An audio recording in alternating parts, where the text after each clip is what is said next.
ç'është sipas jush Domani? 3 vitet e Domanit në SPAK. Për mendimin tim, me që më drejtove, është që Domani gjeti një SPAK nga Arben Kraja, i cili ishte ngjante shumë me prokurorin e Kriminalit të Rënda. Ngjante shumë fare që bënte sikur hetonte dhe nuk dënonte askënd, nuk çonte askënd në prokurori, në gjykat, nuk çonte askënd në burg, arestimet nivelit të ulët, sa për të thënë që kanë po punohet, për nxjerrje një bilanc e statistika. Nëse ju kujtohet, në 2021 u bë arestimi i parë nga SPAK-u, i nivelit lartë, që ishte Lefter Koka. Pra në 2019 mori detyrën Kraja, në 2021 u bë arestimi i parë.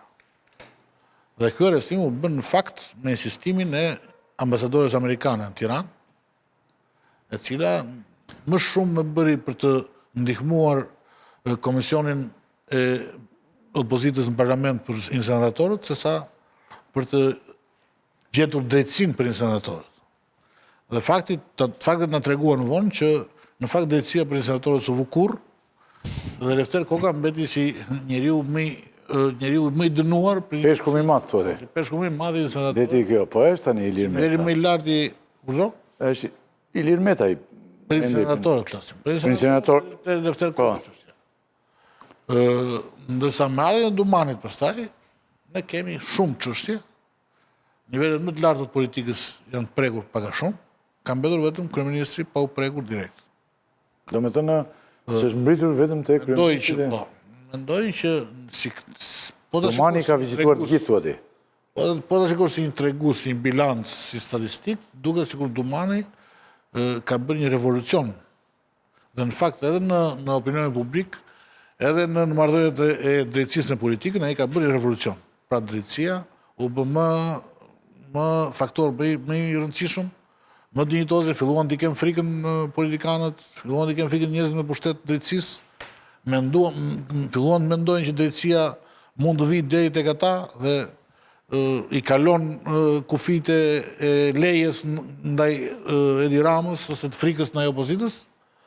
Dhe ne siç e kemi sot, kemi 2 njerëz më të afërt të Edi Ramës në hetim, në akuzë.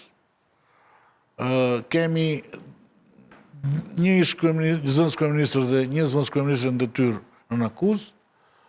Kemi ministra në akuzë, ta kemi të arrestuar. Kryetari i Bashkisë Tiranës sot bëri një letër që donte të merrte pjesë te diskutimi i buxhetit nga burgu. Pra kemi këto çudirat që i ka ndodhur në kohën e Domanit. Në këtë kuptim Domani ka një statistik, një bilanc shumë pasur. Por nga akuza deri te dënimi, ne nuk kemi akoma, edhe rruga është shkurtër, kuptohet 3 vjet. Po ndërkohë kemi njerëz në burg. Por nuk kemi akoma vendime. Dhe nëse s'kemi vendime, është e vështirë për ta gjykuar nëse puna e prokurorisë është bërë sa duhet, është bërë siç duhet, apo është bërë në mënyrë bombastike për të arritur një rezultat viziv, për të krijuar një përshtypje, një imazh të rrëmë te publiku, që këtu po vjet drejtësi dhe po luftohet korrupsioni, ndërkohë që në fakt nuk po luftohet, por po merren disa emra si shembuj, si statistik për të krijuar idenë që po luftohet korrupsioni. Gjithsesi, kjo punë na ka çuar ne që në Bashkimin Evropian kemi marrëdhënie shumë të mirë, të kemi më shumë besim dhe gjithë ecuria e shpejtë në Bashkimin Evropian besoj i dedikohet kësaj pune të SPAK-ut. Ne jemi sot në këtë pikë në Bashkimin Evropian që na thonë që Shqipëria mund të ndasohet brenda vitit 2030, për shkak se drejtësia ka punuar fort në luftën kundër korrupsionit dhe ka krijuar një ide që në Shqipëri po luftohet fort korrupsioni në nivele të larta, arsyeja për cilën ata sponsorizuan, mbështetën dhe kërkuan reformën në drejtësi. Po ta marrësh me çështje ka shumë gjëra, shumë pikpyetje mbi 3 vjeçarin e Domanit. Për shembull, meqense Denisi foli për prokurorët, ne kemi një dosje përgjimi që është dosja Zarka quhet, Aurel Zarkës. Zarka kush është ky? Ai prokurori i Vlorës. Aty ajo dosje është bërë fërtele. Është ndarë fraksion 1, fraksion 2, fraksion 7, fraksion 18 dhe janë dënuar vetëm ata të fraksionit 1 që nuk kanë asnjë lloj pushteti. Brenda asaj dosje ka 2 prokurorë që sot punojnë SPAK. të cilët përmenden me emër dhe mbiemër. E një oficer e Për BK-s. çështje të caktuara. Edhe një Oficer të BK-s, Po, po. gjyqtar dhe si shpjegohen në dosje në bazë përgjimeve të asaj gruas Se janë zbardhur. me avokatin, si shpjegohet, janë zbardhur gjitha ato, ngjarjet kanë ndodhur pikërisht siç janë treguar, që kanë treguar ato. Ajo është në kërkim Lidhet pasoja me... dhe u tha që ishte fshehur sipas mediave austriake në ambasadën shqiptare në Austri, e kërkuar Daupa i si e ka ajo, ndërsa prokurori u vetë dorëzua i shkreti. Dhe vetëm prokurori është burg nga gjithë ta. Dhe prokurori është njeriu më i pafajshëm se ai është munduar bëj detyrën e tij sipas rastit. Në qoftë se ka qenë momenti për të bërë sekser, është detyruar të bëjë sekserin, se ai, më falni, avokati. Apo jo, çdo bëndej. Ndërsa prokuror, gjithë ata që kanë pushtet, politikan që përshmenden në dosje, prokuror, BKH, gjyqtar, asnjëri nuk është hetuar nga spagu. Zero.